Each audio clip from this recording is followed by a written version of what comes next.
साथियों, एक बार फिर से स्वागत है आपका आपके अपने चैनल पर, जिसमें हमने कक्षा 5 का गणित शुरू कर रखा था। अध्याय हमारा 12 चल रहा था, जिसका नाम था भार। आज उसी मुहिम में आगे देखिए, प्रश्न नंबर पहला क्या है कि हमारे पास रीना बाजार से 1 केजी, केजी का मतलब होता है किलोग्राम, और 400 ग्राम यानी कि 1 किलो 400 ग्राम टमाटर, 750 ग्राम मिर्च तथा 2 केजी यानी कि 2 किलोग्राम 600 ग्राम आलू खरीद कर अपने थैले में रखती है। तो उसके थैले का कुल भार बताओ कितना है। अब थैले का कुल भार का मतलब ये है भी जितना सामान उसने लिया है उतना ही तो भार उस थैले का होगा। तो हम करेंगे क्या, इसने जो जो सब्जी ली है उसका भार सारों का जोड़ देंगे, तो जितना जोड़ आएगा वो उस थैले का भार हो जाएगा। तो देखिए इसको कैसे करेंगे। रीना बाजार से क्या है, तो टमाटर खरीदती है एक, तो हम लिख लेते हैं टमाटर का भार। अब टमाटर का भार देख लो कितना था।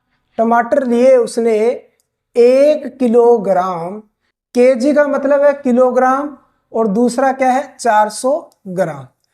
इस बात का ध्यान रखेंगे, किलो को किलो के नीचे, ग्राम को ग्राम के नीचे। फिर उसने क्या है मिर्च खरीदी, तो मिर्च का भार, अब मिर्च का भार देख लेते हैं भाई। मिर्च का भार कितना है 750 ग्राम। तो 750 ग्राम है तो वो हम क्या करेंगे, ग्राम के नीचे ही लिखेंगे, किलोग्राम में नहीं लिखेंगे, क्योंकि किलोग्राम में उसने मिर्च नहीं ली है। अब दूसरा है क्या, सॉरी तीसरा है आलू। तो फिर देख लेते हैं आलू का भार।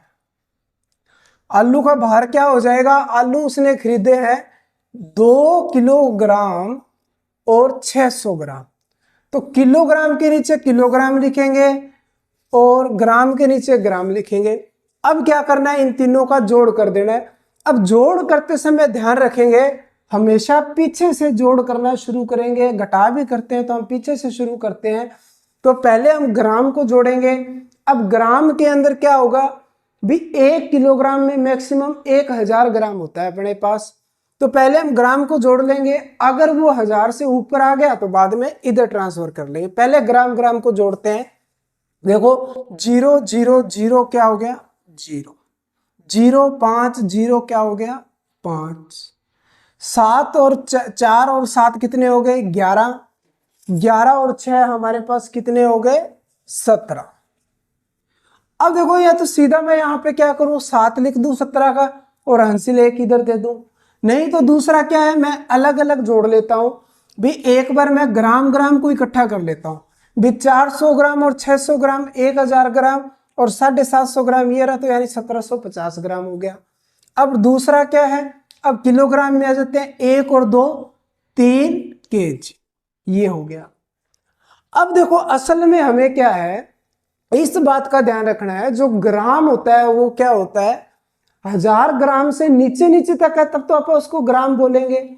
अब जैसे 1000 को पार कर जाएगा तो वो 1000 का तो 1 किलोग्राम होता है भी, 1000 ग्राम बराबर भी क्या होता है भी 1000 ग्राम बराबर होता है 1 केजी, 1 किलोग्राम। तो अब अपने पास यहाँ पे क्या है 1750 ग्राम है। तो इसको मैं क्या करूंगा 1750 में से 1000 है वो इधर लेके आएंगे, 1000 ग्राम का 1 किलोग्राम वो किलोग्राम में जुड़ जाएगा। यानी कि इसको मैं क्या लिखूंगा, यहां से पहले इसको तोड़ लेते हैं। देखो भी 1750 ग्राम है, तो इसको आप क्या कर सकते हैं 1000 ग्राम और 750 ग्राम ऐसे लिख सकते हैं भी। 1000 ग्राम और 750 ग्राम, 1000 ग्राम का क्या होता है अपने पास 1 किलो होता है, तो वो किलो किलो में आ जाएगा। तो यानी कि हमारे पास कितना हो जाएगा 4 केजी और पीछे कितना बच गया 750 ग्राम। तो उसके थैले का भार पूछा था, तो अपने पास थैले का कुल भार कितना हो जाएगा 4 किलो 750 ग्राम।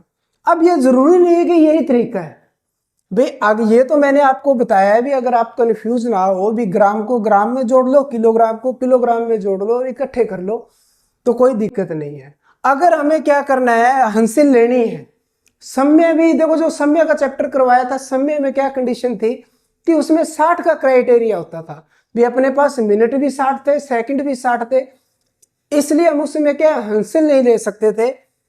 पर इसमें क्या है 10 का रूप चल रहा है, तो 10 के रूप में हम क्या हंसिल ले सकते हैं। 10 के रूप का मतलब है यानी कि जैसे कोई 100 में आ जाए, 1000 में आ जाए, तो ऐसी संख्याओं को क्या हम हंसिल आसानी से ले सकते हैं।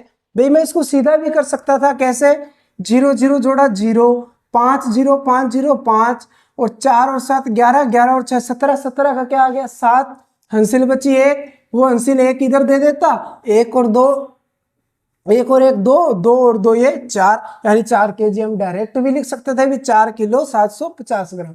वैसे भी हम कर सकते हैं और इस तरीके से भी कर सकते हैं। आगे के हम सारे क्वेश्चन ऐसे डायरेक्ट ही करेंगे, ये सिर्फ मैंने आपको एक बार समझाने के लिए बताया है कि हम इस तरीके से अलग कर कर भी लिख सकते हैं।